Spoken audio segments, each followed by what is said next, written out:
Ok, ok. Hoje vamos dar uma continuidade ao nossos vídeos, né? Que estávamos conversando sobre a teologia da substituição. Este já é o quinto vídeo que está provando, né, que Deus não abandonou a nação de Israel. Jamais Deus poderia abandonar a nação de Israel. E, de fato, a crença, né, de que Deus ele abandonou a nação de Israel por parte de religiosos, né, cristãos, basicamente a ideia é essa aqui dessa figura, né?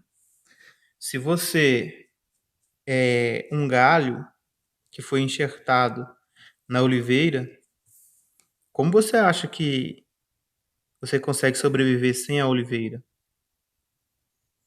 Para quem quer cortar os vínculos com Israel,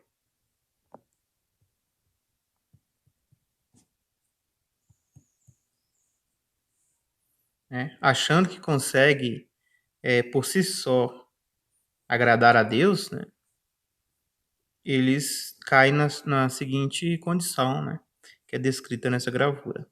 Então, teologia da substituição não existe, né? Deus ainda continua tendo Israel como seu povo. Vamos dar uma olhada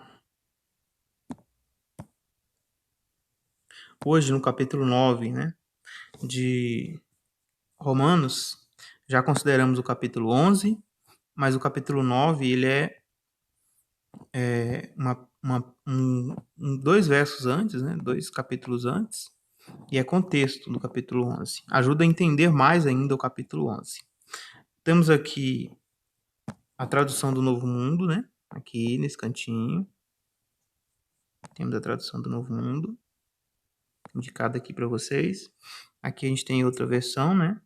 Que é com esses númerozinhos aqui, que é Strong, tá? Toda vez que tem esse númerozinho aqui, é o significado da palavra no original, que a gente pode ter acesso, tá bom? Se a gente precisar, a gente vai usar. E tem uma outra versão aqui, Bíblia Amplificada de 2020. Uma Bíblia desse ano, né? Com uma linguagem bem atualizada, ao mesmo tempo fiel, e aonde precisa colocar parênteses, coloca, né, para dar o sentido no texto no português. É uma Bíblia bem interessante. Vamos lá. Começando com o verso 1. Digo a verdade em Cristo, não estou mentindo, visto que a minha consciência dá testemunho comigo em Espírito Santo. A validação que o apóstolo Paulo está falando aqui é válido pelo motivo da sua consciência ser treinada e o testemunho é confirmado pelo Espírito Santo. Então, Paulo está querendo dizer que isso que ele vai explicar aqui embaixo é algo inspirado por Deus. É algo que foi revelado por Deus. Por isso que ele usa essa expressão. Digo a verdade em Cristo. É uma verdade que envolve Cristo. Cristo ungido. Digo a verdade no ungido de Deus. Não estou mentindo. A minha consciência dá testemunho comigo. Então, uma testemunha, consciência. Segunda testemunha, Espírito Santo. Que toda testemunha seja baseado que todo o assunto seja baseado no testemunho de duas testemunhas. A primeira, a consciência de Paulo. Segundo, o Espírito. Qual era o assunto? Cristo. O assunto era Cristo. Digo a verdade em Cristo. Ponto e vírgula. Entendeu? Então o assunto é a verdade em Cristo. Ele afirmou que não estava mentindo e ele chama duas testemunhas para que o assunto fique estabelecido de acordo com a lei. Entendeu? Qual era o assunto? Ele falou que era Cristo, mas agora ele começa a explicar o que significa o Cristo. O que significa essa verdade em Cristo que ele estava revelando? Porque isso é uma revelação pelo Espírito Santo de Deus. Vamos ver o que ele fala. Verso 2 diz: de que tenho grande pesar e incessante dor no meu coração. Então, tristeza,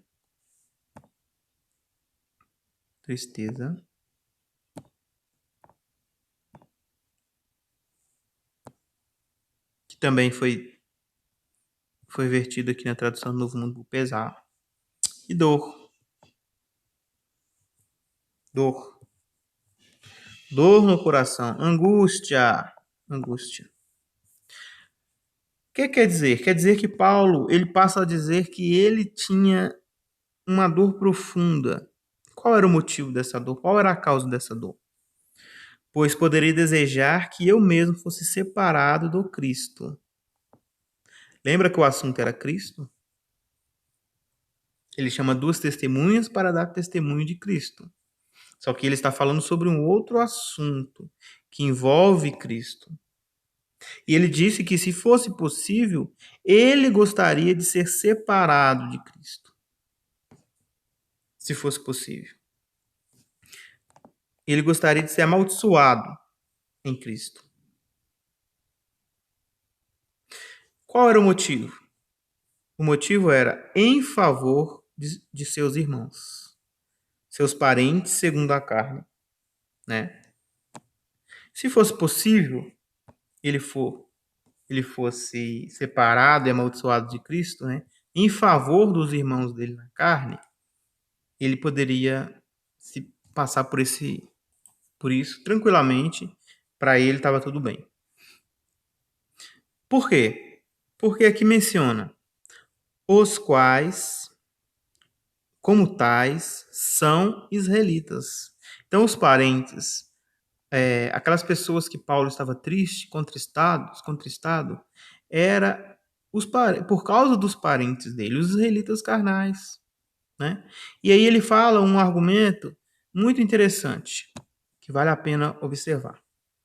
Então, esses israelitas, olha só a argumentação que Paulo fala. A quem pertence a adoção como filho, a glória, os pactos, plural, vários pactos. Quais são esses pactos? Com Abraão, com Isaac, com Jacó, com Moisés, né, por meio da Torá, a promulgação da lei, serviço sagrado, a adoração, né? E as promessas. Todas estas coisas pertencem aos israelitas. Aqui diz: porque eles são israelitas e a eles pertencem a adoração a Deus como nação, a gloriosa presença da Shekinah, que era aquela luz, né, que chegava, né, e ficava em cima da Arca da Aliança, da Arca do Pacto, que ficava dentro do Santíssimo, né. Então, só para ilustrar aqui rapidinho, né, vamos fazer um desenho aqui. Então, no meio da nação de Israel tinha o templo, o tabernáculo, né? E a nação de Israel era 12 tribos. Essas 12 tribos, eles se acampavam exatamente nessas exposições, né? Ao norte, 3 ao norte, 3 ao sul, também 3 ao oeste e, por fim, 3 ao leste. Ok? E ali no meio tínhamos a presença gloriosa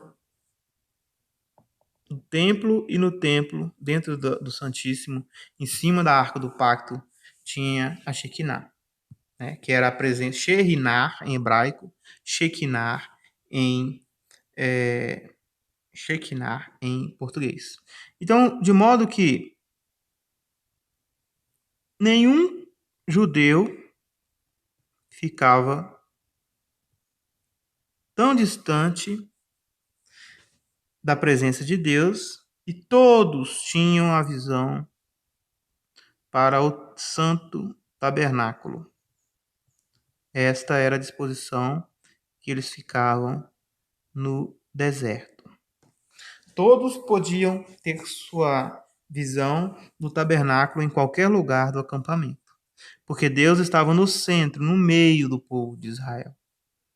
Então, quando aqui menciona, né, que eles receberam a gloriosa presença, Shekinah, então eu estou querendo dizer isso. Como a Bíblia menciona, né, Deus queria morar no meio da nação de Israel. E ele fez isso, né, por meio desse simbolismo. Depois menciona que a quem pertencem os antepassados e de quem procede o Cristo segundo a carne. Deus, que é sobre todos, seja bendito para sempre. Então, Paulo aqui, olha, ele dá vários motivos da importância dos israelitas.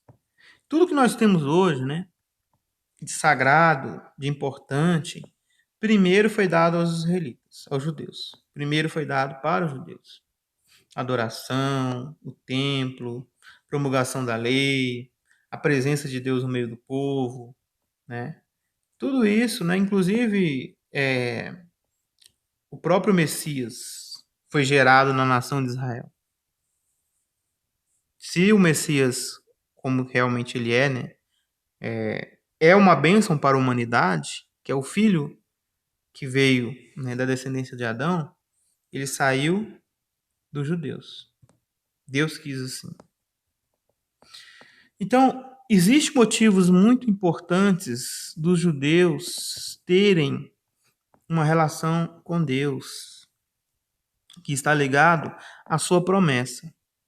Então, é complicado hoje nós falarmos que os judeus, por eles terem abandonado a Deus, né, por ter rejeitado Jesus Cristo, que Deus abandonou eles completamente. Pois a Bíblia, em várias oportunidades, dá testemunho ao contrário. Como nesse capítulo 9 de Romanos, né? Aqui mencionou a grande importância dos judeus para conosco. Na verdade, todas as coisas importantes foram dadas primeiro para os judeus. Vamos ver isso ainda em outros vídeos. Agora vamos continuar a linha de raciocínio do apóstolo Paulo. No entanto, não é como se a palavra de Deus tivesse falhado, porque nem todos os que procedem de Israel são realmente Israel. Aqui há um versículo que é muito mal interpretado pelas pessoas. Muitos por aí têm interpretado essa passagem como dizendo que Israel que a Bíblia está falando, é o Israel de Deus. Tudo bem que a Bíblia menciona o Israel de Deus em Gálatas. Tudo bem. Tudo bem que nem todos os israelitas são israelitas, como que o texto mesmo mencionou. Por quê? Porque existe o Israel, né? E existe também um complemento de Israel, que haveria de acontecer. Um complemento de Israel. Ok? E nem todos de Israel, nem todos israelitas, né, nessa parte preta aqui, ó, são de fato filhos de Abraão pela fé. É isso que o texto está falando, né? Existe uma grande parte de Israel, existe um complemento, digamos assim, né? Mas esse conjunto todo é Israel. Esse conjunto todo é Israel.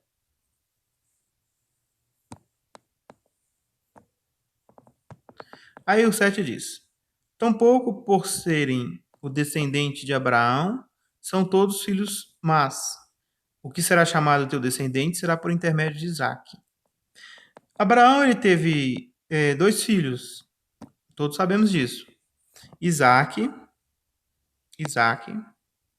E teve também, antes de Isaac, um outro filho com a egípcia Agar, chamado Ismael.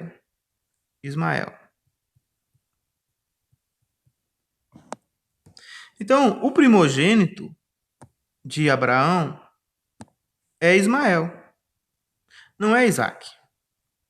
Mas quando o apóstolo Paulo fala que nem todos os que são filhos de Israel são, aqui, ó, o Abraão, no raciocínio de Paulo aqui, ele recebe o título de Israel.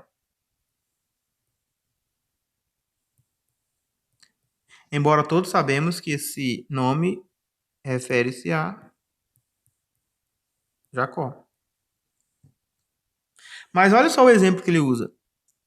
Tampouco por serem descendentes de Abraão, são todos filhos de Abraão, no caso, né? Ou filhos de Israel. Então, o termo Israel aqui, olha, contendeu com homem com Deus, né? Está aplicando-se a Abraão nessa ilustração aqui, que o apóstolo Paulo está fazendo, porque ele está falando do povo em geral, né? Ele não faz diferença aqui. Nesse contexto, ele não faz diferença. Então, ele está dizendo assim, olha, nem todos que são filhos de Abraão são descendentes. Por quê? Porque o seu descendente, como mencionado aqui, será por intermédio de Isaac. Se o teu descendente, Jesus, teu descendente, será por meio de Isaac. Teu descendente virá por meio de Isaac. Entendeu? Teus descendentes serão chamados e contados por meio da linhagem de Isaac. Vamos ver aqui. Nem por serem descendentes de Abraão são todos filhos de Abraão, no caso. Mas em Isaac será chamado a tua descendência. Aqui, na tradução do Novo Mundo, colocou o teu descendente, né? Vamos dar uma olhada aqui.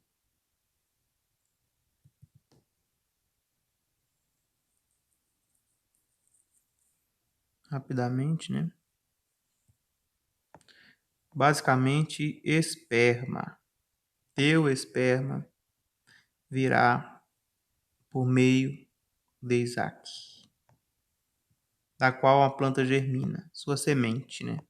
Sabemos aqui, gente, que aqui refere-se realmente a Jesus, né? Então, o descendente, o Cristo, só que o Cristo não é só Jesus, né? Também sabemos disso. O Cristo, o Jesus é o homem, Jesus, né? Que veio morrer por nós, é o cabeça do novo homem, o Cristo, né? Cristo é composto de vários membros, como o apóstolo Paulo explicou. Então, está falando desse descendente, que tem o cabeça como Jesus.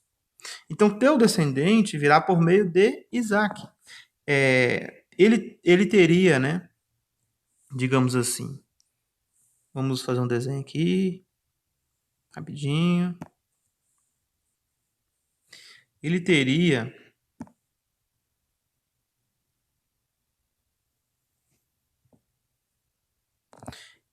um caminho, né? Um caminho.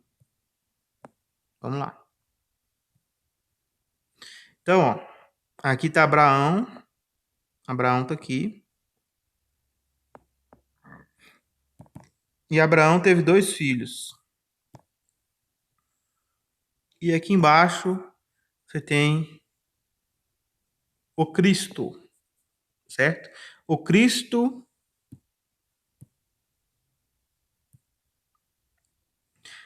tem como cabeça Jesus. Aí vem os apóstolos.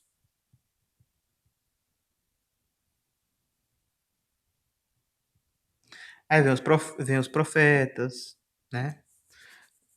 Que profetizaram na época de Jesus. Tem os discípulos, tal, vários membros. Até calcanhar de Jesus aqui, o pé, né, tal. Isso aqui é o Cristo. A pergunta: aqui está Isaac.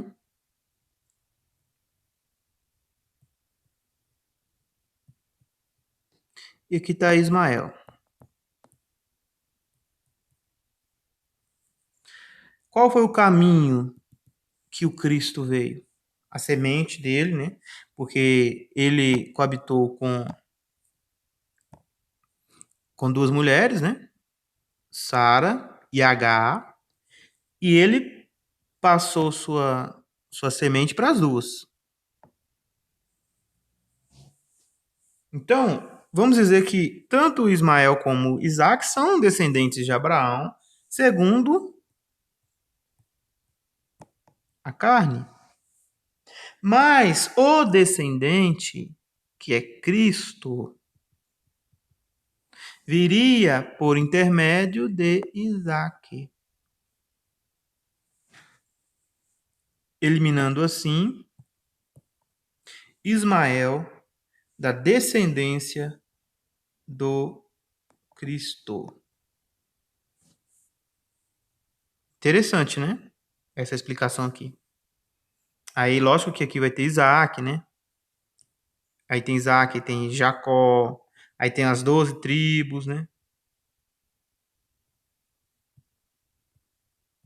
Cada um aqui, vamos supor que tem vários aqui, e aqui estaria Judá.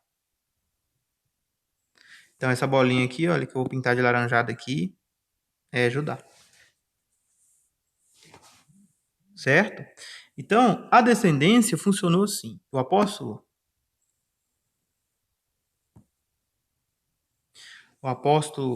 Paulo aqui está falando que a descendência, o Cristo, viria por intermédio de Isaac. Por isso que ele explica que não são todos os que são chamados judeus ou israelitas, são de fato realmente israelitas. Porque aqui o apóstolo Paulo ele está falando de Cristo. Está falando de Cristo. Nem todos os que... Vamos apagar aqui, né? Vamos apagar aqui. Vamos lá. De novo. Começar tudo de novo agora. Só com Abraão. Aí depois vem Isaac. Depois vem Jacó. Os três patriarcas. E de Jacó vem uma pancada, né? 12. Né? E aqui também, olha, tinha um.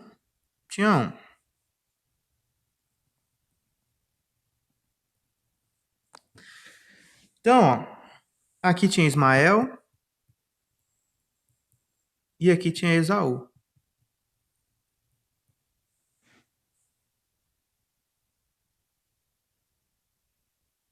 Não, perdão. Perdão, fiz errado aqui.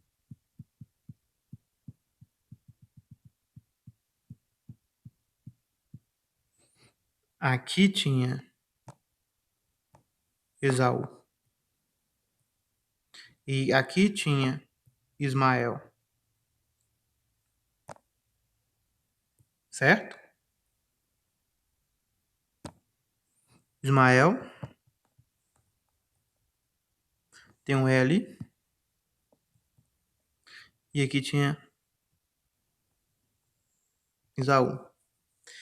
Note que, embora Ismael e Esaú tivesse a descendência de Abraão, não foi por meio de Isaac e nem, aliás, não foi por meio de Ismael e nem por meio de Esaú que veio a descendência Cristo. Vamos supor que aqui tem Ruben, Naftali, Levi, Judá. Vamos colocar aqui Simeão, Levi, e Judá. Então daqui veio, dessa descendência que veio o Cristo. Essa daqui não correspondeu à vinda do Cristo, essa não correspondeu à vinda do Cristo. Nem essa daqui, nem essas outras de cá. O Cristo veio apenas de uma descendência, que é Abraão, Isaac, Jacó, Judá, até chegar ao Cristo. E o Cristo, ele é um corpo, né? Com cabeça, que é o Cristo, e seu corpo. Vamos voltar lá. Por isso, o que o apóstolo Paulo está falando aqui é sobre os que pertencem ao Cristo, ao descendente. Nem todos os que são Israel carnal são o descendente prometido. Nem todos que são filhos de Abraão são os descendentes prometidos. É isso que o apóstolo Paulo está falando. Abraão teve filhos, Ismael teve um monte de outros filhos depois que Sara morreu. Nenhum deles foi chamado, né, de Israel na Bíblia. Nenhum dele.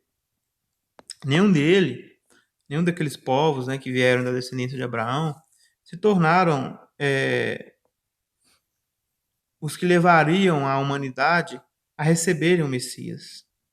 Então, dessa forma, o apóstolo Paulo diz: quer dizer, os filhos na carne não são realmente os filhos de Deus, mas os filhos da promessa é que são contados como descendente. Então tivemos vários filhos na carne, né? Vários filhos na carne. Mas os da promessa, porque o Cristo é filho de Deus. Lá no texto falou filho de Deus, né? Mas não é filho de Abraão, Isaac e Jacó? Por que está falando filho de Deus? Porque o caminho que levaria o descendente prometido Cristo, este sim é filho de Deus. E o corpo inteiro é filho de Deus. Recebe o título de filho de Deus na Bíblia. Por isso que o apóstolo Paulo está falando isso. Aí o verso 9. Pois a palavra da promessa era como se segue. Virei neste tempo e Sara terá um filho. O anjo chegou, né, na tenda de Abraão, e ele foi e Abraão ele ofereceu um banquete para os 3 anjos. O anjo prometeu que iria vir daqui a um ano, né? E Sara riu. E aí por isso que Isaac recebeu o nome, né, de Isaac, porque sorriso significa sorriso, nome Isaac. E exatamente de acordo com essa promessa. Deus prometeu, no caso Deus aqui seria Jesus, né? Que era o porta-voz de Deus, manifestado como um anjo naquela ocasião ali, prometeu que voltaria daqui a um ano e Sara teria um filho. É a promessa. Sara tinha 90 anos, né? 89 anos. E ela era infértil. Né? Então ela recebeu ali uma promessa. Por isso que aqui está falando que os descendentes de Deus não é relativo à carne. Porque da carne, olha quantos milhões de seres humanos nasceram. Né? Então, para chegar ao descendente de Deus, o Messias, e o Cristo, né? Que é uma nova criação, Deus usou promessas, não carne, promessas. Contudo, não apenas neste caso, mas também quando Rebeca. Então, não só quando Sara deu à luz, mas também quando Rebeca deu à luz. Deus chamou pela promessa. Rebeca recebeu gêmeos de um só homem, Isaac, nosso antepassado. O apóstolo Paulo falando, né? Antepassado dele, né? A gente hoje aqui, a gente não sabe se a gente tem esses homens como nossos antepassados. Ainda mais que somos gentios, né? Aí no verso 11 diz: pois quando ainda não tinha nascido, nem tinha ainda praticado nada de bom ou de ruim, a fim de que o propósito de Deus com respeito à escolha,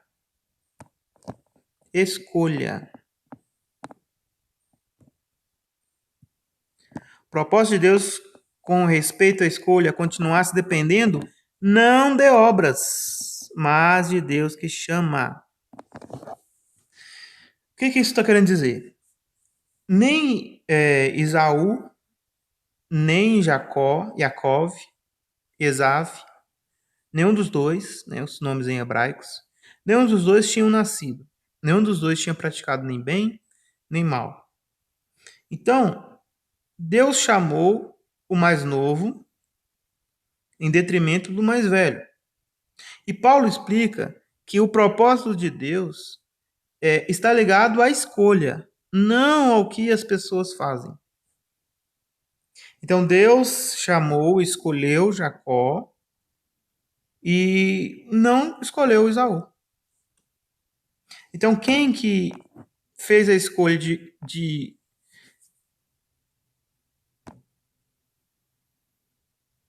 fecha aqui, de que lado que iria passar, né? Essa descendência, né? Vamos desenhando sempre é mais fácil, né? Segura e apaga tudo. Então vamos lá. Então tá aqui Abraão. Aí ele tinha o primogênito e tinha o segundo filho. E aí o segundo filho teve uma mulher que teve 2 filhos gêmeos. O que Paulo está falando aqui é que quem faz a decisão de por onde iria passar o descendente não é, de forma alguma, o homem, mas é Deus. Então, você tem Abraão, você tem Ismael e você tem Isaac. E Isaac tem 2 filhos, Esaú e Jacó.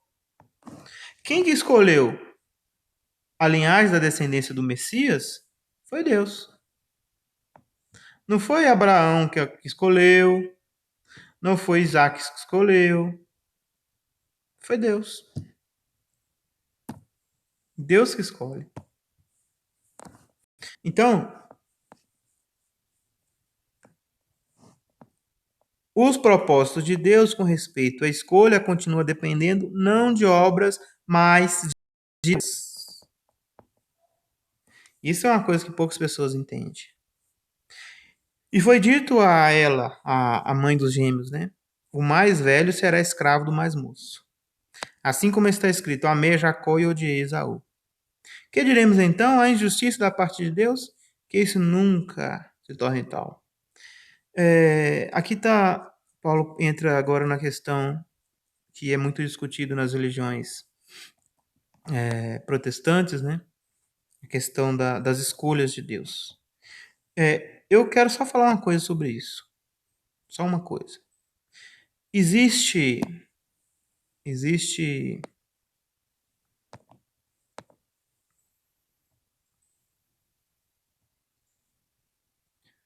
uma coisa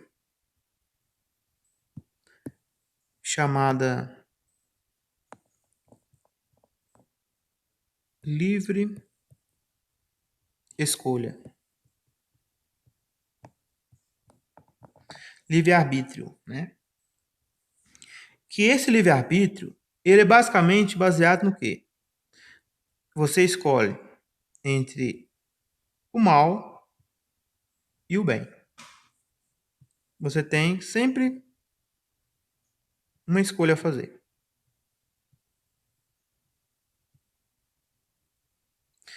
Os homens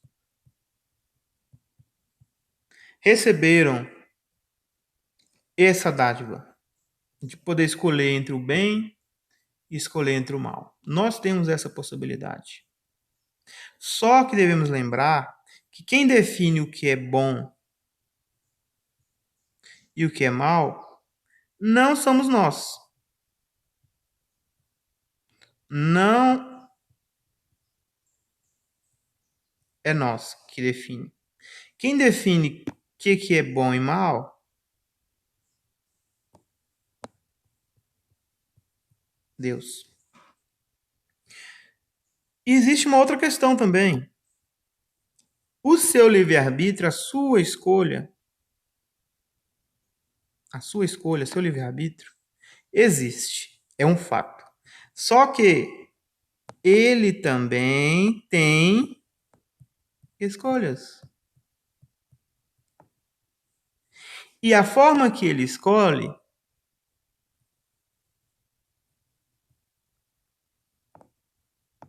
independe do que nós pensamos ser bom ou mal. Ele escolheu Jacó. Podia ser Esaú? Podia. Se ele tivesse escolhido Esaú, seria Esaú. Mas ele escolheu Jacó. Aí você fala, Esaú, então ele não fez nada, não tinha nem nascido ainda e Deus já tinha escolhido Jacó. Então Deus foi ruim. Deus foi mau. Será? Se você tem a sua escolha, meu amigo, Deus também tem a escolha dele. Quem é nós para questionarmos Deus? É isso que eu gostaria que as pessoas entendessem. Por isso que Paulo falou que isso nunca aconteça. Porque ele diz a Moisés: terei misericórdia de quem eu quiser ter misericórdia. Ou de quem quer que eu tiver misericórdia. E mostrarei compaixão com quem quer que eu mostrarei compaixão. Quem quer? Quem quer? Então, eita, telefonezinho. Quem escolhe é Deus. Deus escolhe. Deus faz as escolhas. Aí diz, de modo que depende, então, não daquele que deseja. Não é eu, você que deseja. Depende, né? Não de nós, de nossa vontade, nossos desejos. O ser humano é cheio de desejo, o ser humano é cheio de vontade. Não depende de nós, entende? Nem daquele que corre. Vou vencer a corrida. Não, depende de quem corre, não. Não depende de quem corre. Mas, como menciona o texto, de Deus, que tem misericórdia. Aí ele exemplifica assim, ó. Pois as Escrituras diz a Faraó: por esta mesma razão, deixei-te permanecer.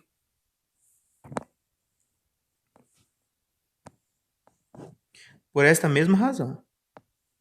Ele não tinha dito a Moisés: terei misericórdia de quem quiser ter misericórdia? Por isso agora ele explicou a Faraó, assim, a Moisés assim, ó. Ele explicou a Moisés assim, ó. A Escritura diz, né? Disse a quem? A Faraó. Por essa mesma razão, deixei-te permanecer para que, em conexão contigo, eu mostre o meu poder para que meu nome seja declarado em toda a terra, em todas as nações. Então, Deus ele pode ter misericórdia, como ele pode não mostrar misericórdia. Como 18 diz, assim, pois, ele tem misericórdia de quem quiser e deixa ficar obstinado quem quiser. Este aqui é o ponto que Paulo está chegando para nós entendermos o porquê que Israel se endureceu. Motivo simples, Deus, ele permite que as pessoas se endureçam ou permite que as pessoas recebam misericórdia. Ponto, simples. Ele escolhe o momento em que ele quer agir com as pessoas de acordo com a vontade dele. Ponto.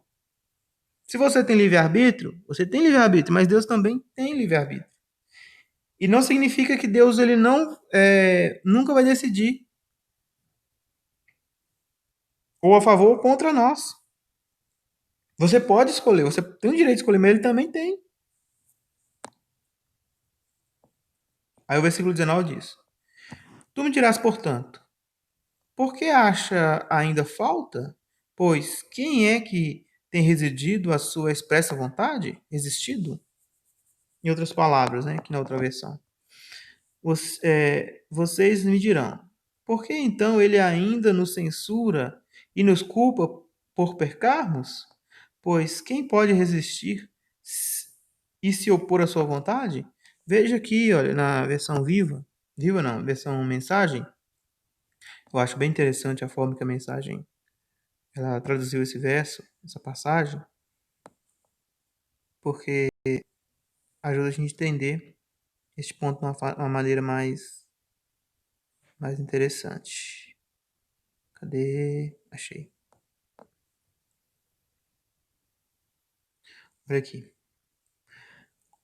Como pode Deus nos culpar por qualquer coisa que Ele está no controle de tudo? Se as grandes decisões já foram tomadas, que temos nós com isso? Entendeu o que está querendo dizer aqui? A pessoa às vezes pode se perguntar, mas espera aí.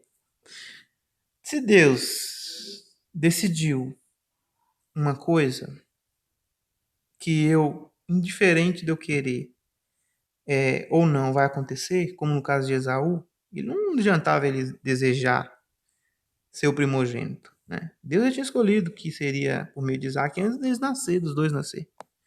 Então aí você vai falar assim, mas se as grandes decisões já foram tomadas, por que ainda Deus me culpa? Se é Ele que está no controle de tudo.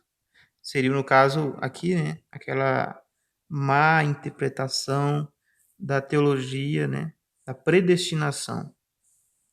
Se Deus já tivesse predestinado as almas.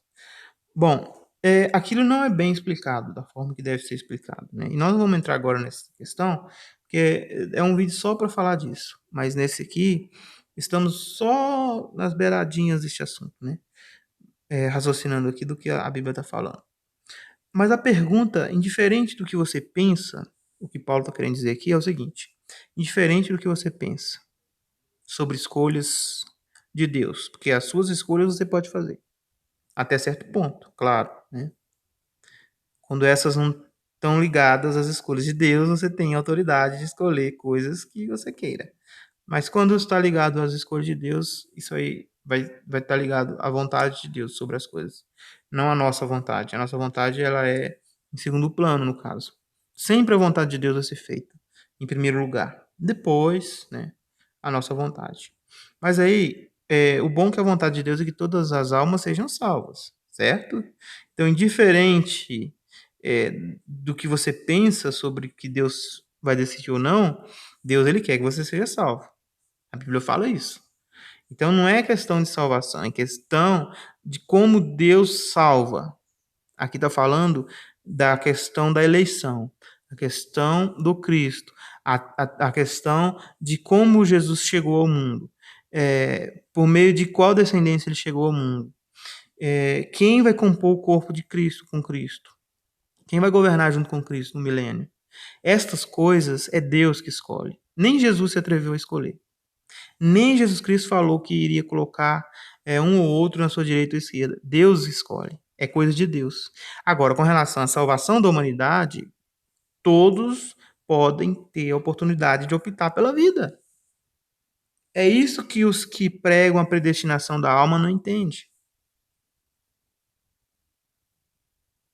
Os calvinistas, por exemplo, né? Eles não entendem que a questão da predestinação aqui, que está falando dos eleitos, dos escolhidos, das escolhas de Deus, é com relação ao Messias, ao Cristo. Não está ligado à salvação em geral da humanidade, porque Deus deseja que todo homem seja salvo. A Bíblia fala.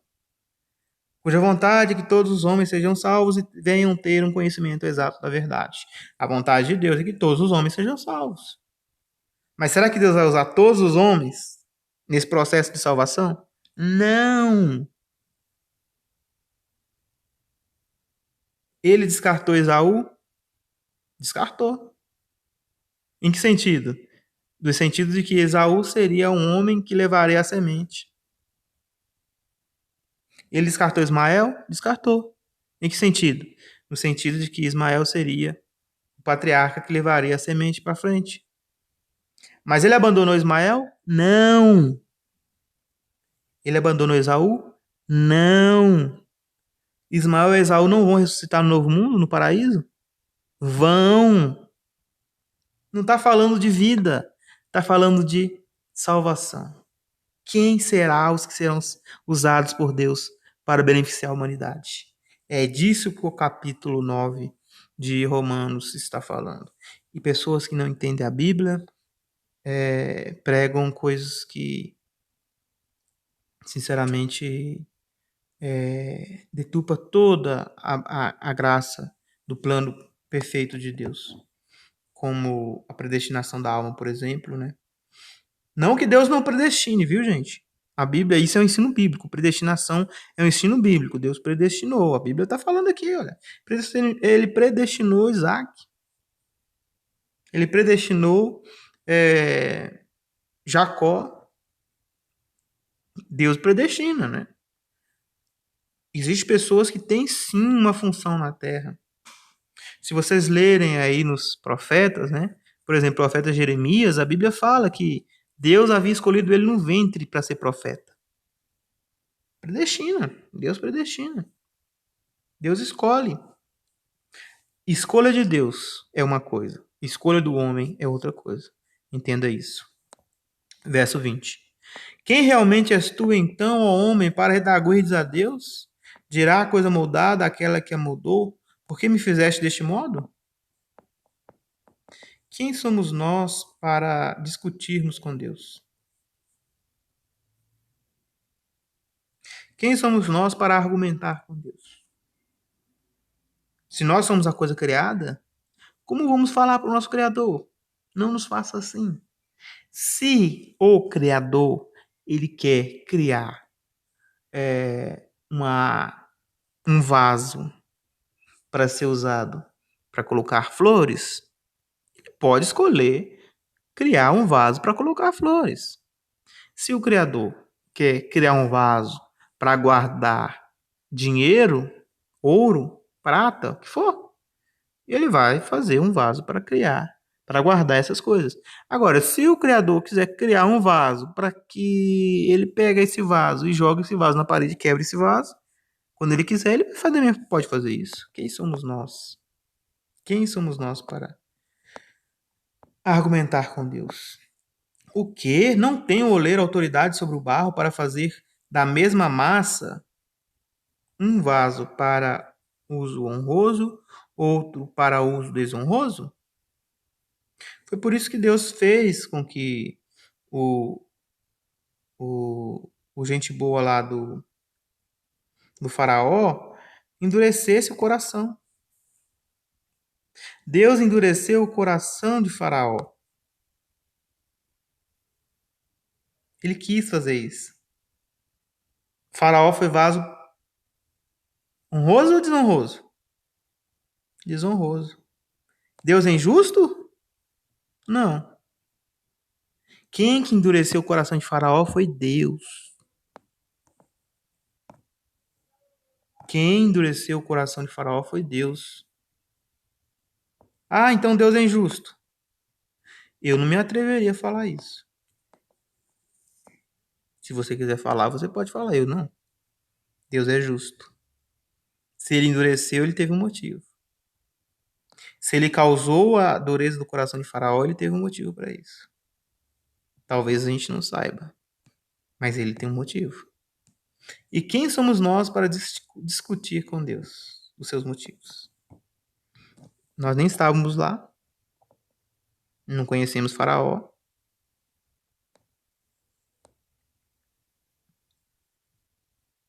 Ninguém aqui conheceu o Faraó. Se Deus escolheu ele para ser o vaso desonroso, é a mesma massa da humanidade. Todos nós somos uma massa na mão de Deus. Se Deus, pois, embora tendo vontade de demonstrar seu furor e dar a conhecer seu poder, tolerou com muita longanimidade os vasos do furor. Olha só. Vamos parar, vamos pensar.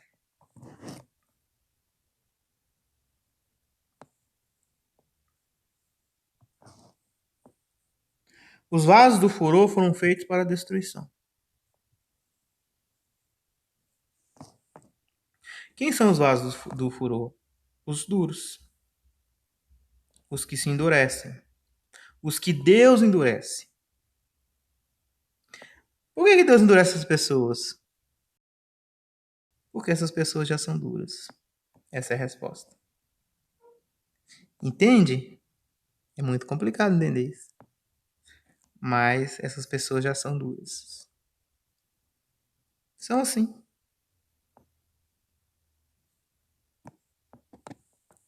A fim de dar a conhecer as riquezas de sua glória, nos vasos de misericórdia que ele preparou de antemão para a glória.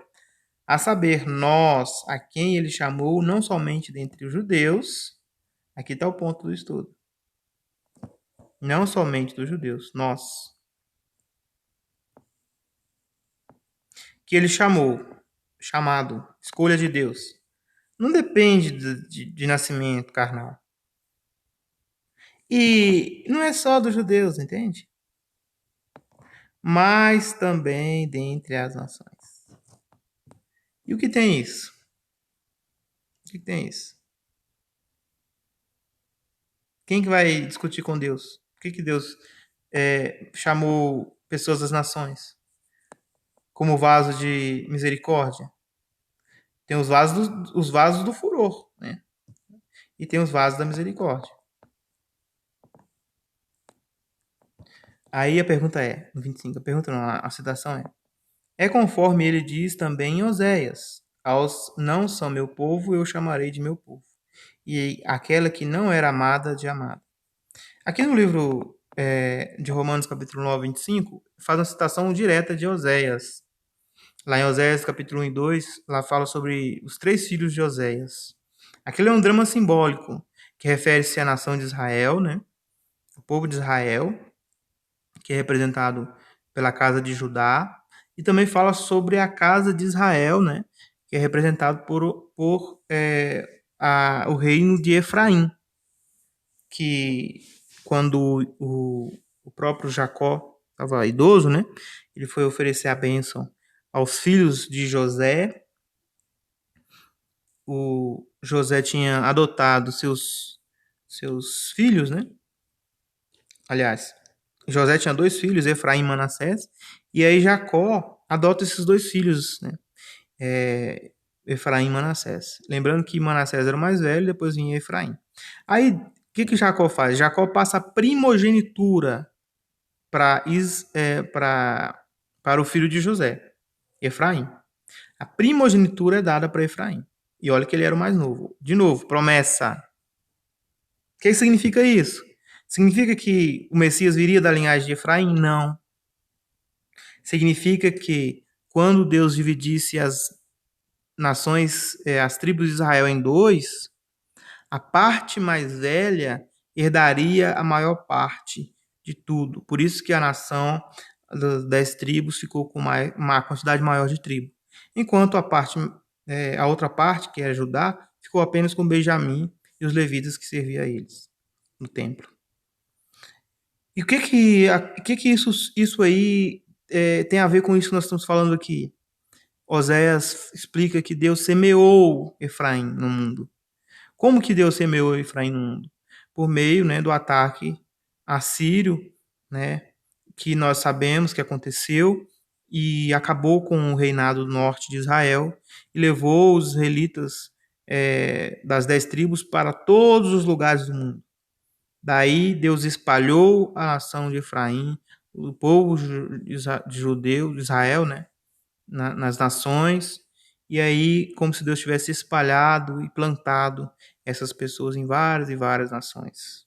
Para depois ele chamar de novo essas pessoas na plenitude dos tempos, quando Yeshua HaMashiach tivesse voltado, né, para poder voltar para casa. Então, a escolha de Deus, né? Os que não são meu povo, porque Deus tinha rejeitado aqueles das 10 tribos e tinha feito com que a nação da Síria atacasse a Samaria, né, e dispersasse todos aqueles judeus. Então, daquele ponto em diante, eles não eram mais povo de Deus, porque eles estavam espalhados. no meio das nações.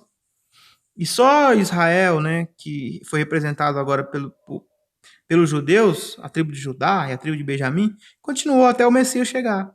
Só que quando o Messias chega, ele atrai de novo a si os perdidos da casa de Israel. Ele conta a explicação daquela linda, né, ilustração que ele faz do filho pródigo que sai de casa, e o filho pródigo é a nação das 10 tribos, a explicação para ela. Eu vou fazer um vídeo depois explicando isso detalhadamente. E aí, o filho mais velho, né, no caso, o filho que ficou com o pai, representa os judeus, que ficaram sempre com Deus, né? E quando o filho volta ao pai, né, o pai recebe de braços abertos, e ele já está voltando ali como gentios, e aí o outro irmão fica com inveja, fica com raiva do fato de que aquele irmão mais que tinha saído pelo mundo afora, né, tinha voltado, e aí o outro irmão fica com raiva, né? Então os judeus ficaram realmente com raiva de quando Deus aceitou os gentios. Era como se Efraim estivesse voltando para casa, né? Vou fazer um vídeo só sobre esse dia, mas estou explicando isso porque aqui em Romanos capítulo 9, 25, fala sobre Oséias. E eu tinha que explicar esse contexto, né, para vocês entenderem direitinho. Então, quando fala, aos que não são meu povo, eu chamarei de meu povo, e aquele que não era amada, de amada, o ama, né? Não amada, referência a um dos filhos, né, de Oséias, Oxéia. Ou seja, se você pegar o livro de Oséias e fazer um estudo sobre ele, nós vamos fazer isso mais para frente, nós vamos entender melhor isso. Deus está falando que do mesmo jeito chamaria pessoas, não judeus carnais, que tinha como provar, né? Porque, na verdade, os que foram espalhados eram judeus também, né? Mas por eles se misturarem com gentios em sangue, né? E casarem com várias outras pessoas, se espalhou, né? Teve uma mixigenação de raças. Então, todos nós hoje, no fundo, todos os gentios são, de hoje, atualmente hoje, né? São judeus, né? No fundo, tem ali uma raiz judaica das 12 tribos, não sabemos qual. Pode ser Manassés, pode ser Dan, pode ser Rubem, pode ser qualquer um, foi espalhado. Então, esses, por ter misturado, perderam a sua identidade e ficaram como nações, como pessoas do mundo. E aí, essas pessoas, já que estavam misturadas com os das nações, as nações não tinham Deus, né? O Deus das nações não era o Deus dos judeus, então eles ficaram sem Deus no mundo. E aí o 26 diz, e no lugar onde lhes disse, vós sois meu povo, ali serão chamados de filho, vós não sois meu povo, né? Vocês serão chamados filho do Altíssimo. Detalhe, a profecia que fala disso está falando exatamente da nação que perdeu o favor de Deus no passado e foram chamados de não meu povo. Vocês não serão meu povo, Oséias. A casa de Efraim, que representa as 10 tribos, eles foram tão perversos em sua maldade que quando Deus executou o julgamento, Deus disse para eles, vocês não são meu povo. Então agora, no lugar em que se disse, vocês não são meu povo, ali serão chamados filhos do Deus vivente. É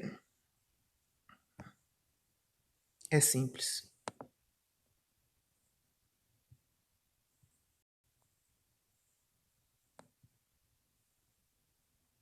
Vamos lá.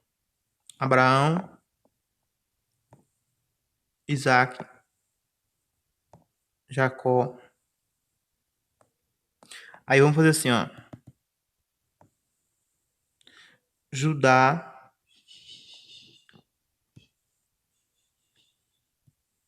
Efraim.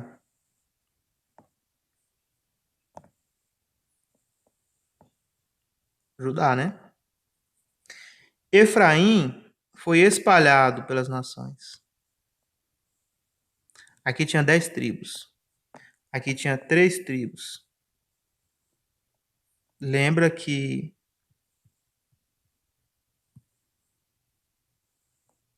tinha Judá, tinha Benjamim e tinha Levi. Por quê? Porque os levitas serviam no templo. Essa é a única razão dos levitas terem sobrevivido a essa dispersão aqui da casa de Efraim.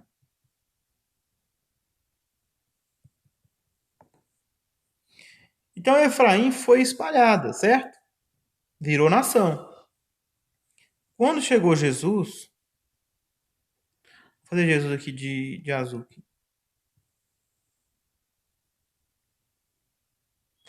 Jesus, ele falou que tinha 2 rebanhos. Um pequeno rebanho de judeus e as outras ovelhas, que eram as nações.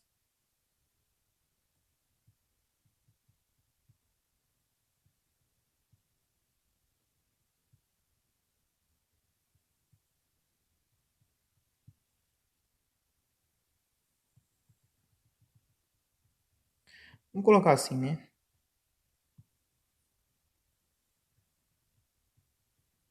Gentios. E aí Jesus Cristo fez o quê?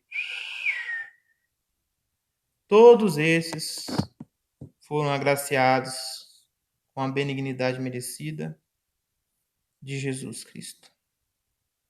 Judeus e gentios. Um só rebanho, um só pastor.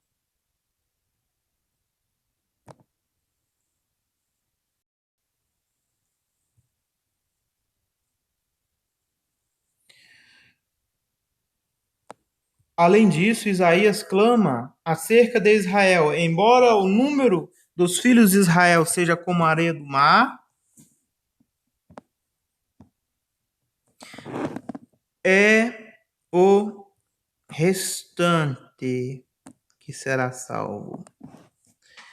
É um parêntese, viu? Parêntese.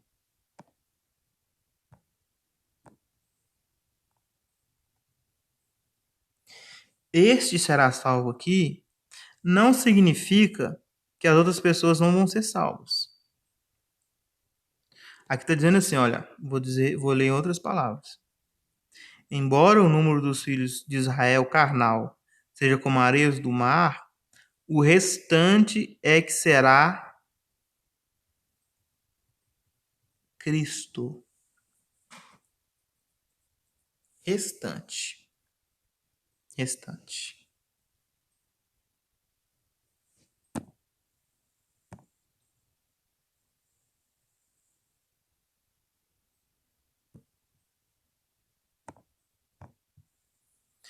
Vocês acham que os judeus que ficaram até na época de Jesus aqui, ó, chegou a ter os judeus aqui, tem uma nação aqui. Nação aqui, nação. Todos aceitaram Jesus, o descendente prometido? Não. Quem aceitou? O restante. Então, quando a gente coloca aqui, ó, judeus e gentios, os judeus não são todo mundo, não é toda a nação, não, entendeu? É só os que aceitaram. E não só aceitaram, viveram e morreram com Cristo. Esses na Bíblia são chamados de restante. Esses restantes serão Cristo, serão salvos.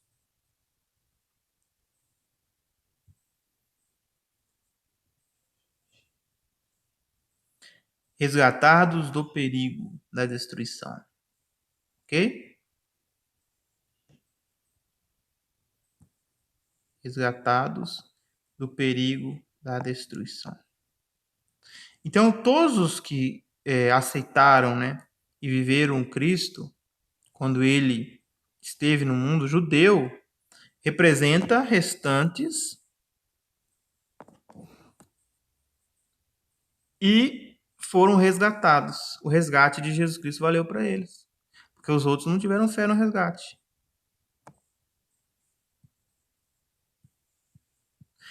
Aí diz: pois Jeová fará uma prestação de contas na terra, concluindo abreviando-a.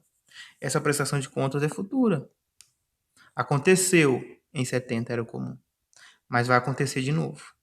Aquilo foi apenas uma demonstração do que irá acontecer. E aqui, olha, tá falando de Jerusalém, tá? Aqui não tá falando da terra, do planeta, né, do mundo. Não. Israel. Aqui tá falando de Israel o contexto. Embora o número dos filhos de Israel seja como a areia do mar, Israel. O restante será salvo. Quem é o restante? Os que tiveram fé em Jesus. Como Abraão teve na promessa que Deus deu para ele. E ele teve fé e Sara teve fé. Então, os que têm fé são filhos de Abraão. E tanto judeus, né, como gentios, como o apóstolo Paulo falou. Também assim como Isaías dissera outrora, se Jeová dos exércitos não nos tivesse deixado descendente, teríamos ficado assim como Sodoma e teríamos sido feitos iguais a Gomorra. Se não tivesse o restante de judeus carnais, Israel se tornaria como Sodoma e Gomorra. Então é lógico que teve descendente judeu carnal que se foi preservado. É lógico que ele foi preservado. Porque senão Deus tinha feito de Israel Sodoma e Gomorra. É Isaías que fala isso. E o apóstolo Paulo aplica isso.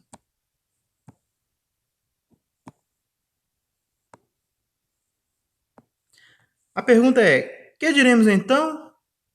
Que pessoas das nações, embora não se empenhassem pela justiça, alcançaram a justiça que resulta da fé. Mas Israel carnal, embora empenhasse por uma lei da justiça, não alcançou. Por que razão? Porque não se empenhou por ela, não pela fé. Porque se empenhou por ela não pela fé, mas como por obras. Tropeçaram sobre a pedra de tropeço. Outra profecia de Isaías. Pedra de tropeço. Então, Israel, ele não pôde, ele não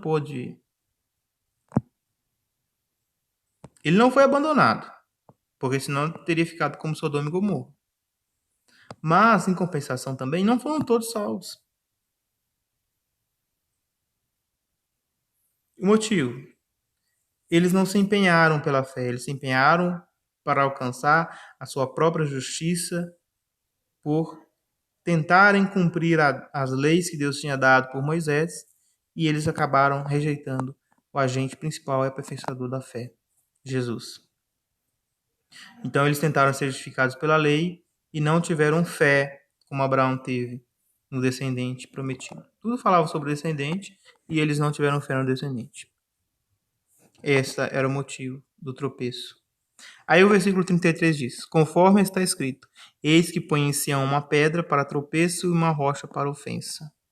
Mas quem basear nela a sua fé não ficará desapontado. Deus que colocou essa pedra em Sião. E essa pedra, o objetivo dela era ofensa, tropeço. Já parou para pensar nisso? Deus colocou uma pedra para as pessoas tropeçarem. Exatamente isso. Essa pedra é Jesus. Sião é Jerusalém.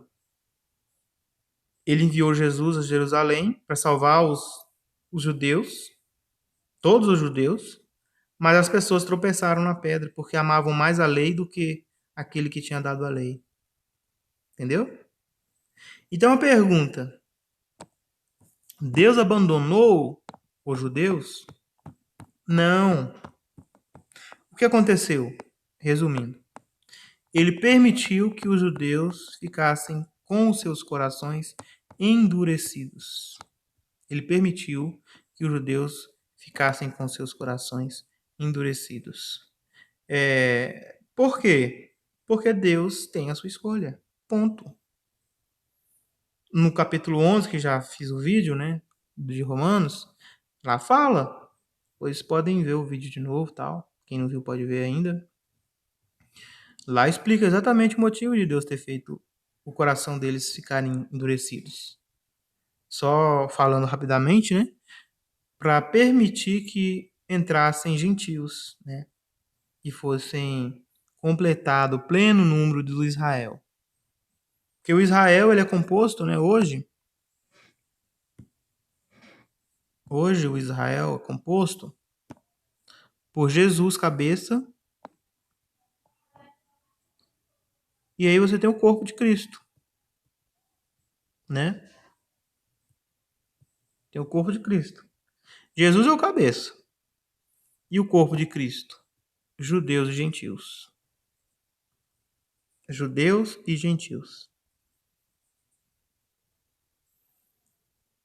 Da mesma forma que a estátua de Daniel ela foi criada com o tempo, cada hora entrava uma parte da estátua, o Cristo, a nova criação, também é assim. É o paralelo. Talvez você nunca pensou nisso, mas é o que a Bíblia está falando. Primeiro veio o cabeça e morreu, ressuscitou. Se o cabeça morreu e ressuscitou, todo o corpo vive.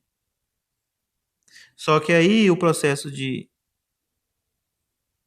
partes do corpo foram sendo implementados com o tempo. Primeiro os profetas no pescoço, depois os seguidores, os discípulos, e vai descendo até nos pés. Como a estátua do rei Nabucodonosor, o fim é nos pés, o Cristo também, o fim é nos pés. Quando o Cristo estiver totalmente completo, por isso que lá em Apocalipse fala da completar o número dos escolhidos, não fala assim lá em Apocalipse, referente aos 144 mil. Então o corpo de Cristo está sendo completado com o tempo, as eras, esses 2000 anos aí que nós estamos vivendo, está se completando, né? Toda vez morre um, aí vai completando um órgão aqui, uma partezinha do corpo de Cristo, até todo o corpo estar completo. Finalzinho da grande tribulação. Quando todo o corpo estiver completo, Cristo pode voltar para realizar seu propósito, porque seu corpo todo está completo. O novo homem, a nova criação foi completada.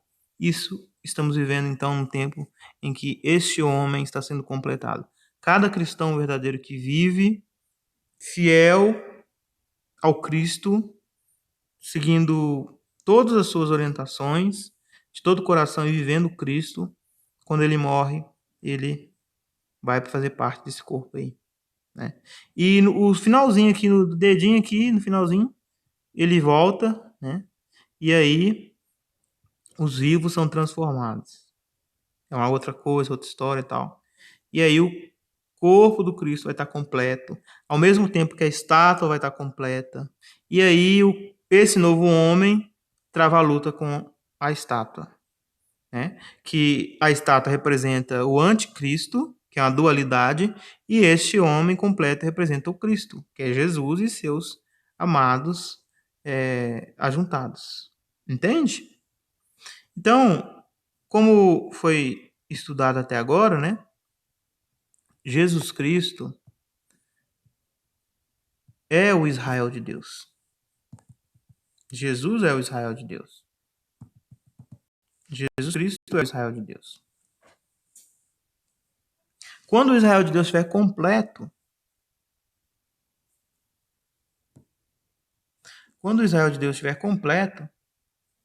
está tudo completo. Se completou todas as profecias e tudo vai acontecer.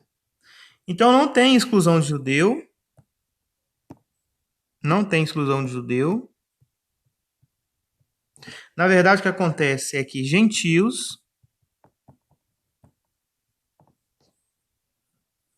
se torna um só corpo com os judeus. Lugar nenhum a Bíblia exclui os judeus. Nem muito menos exclui os gentios. Como Paulo explicou, todos são um em união com Yeshua, Hamashiach, nosso Senhor e Rei. Então, será que os judeus foram rejeitados?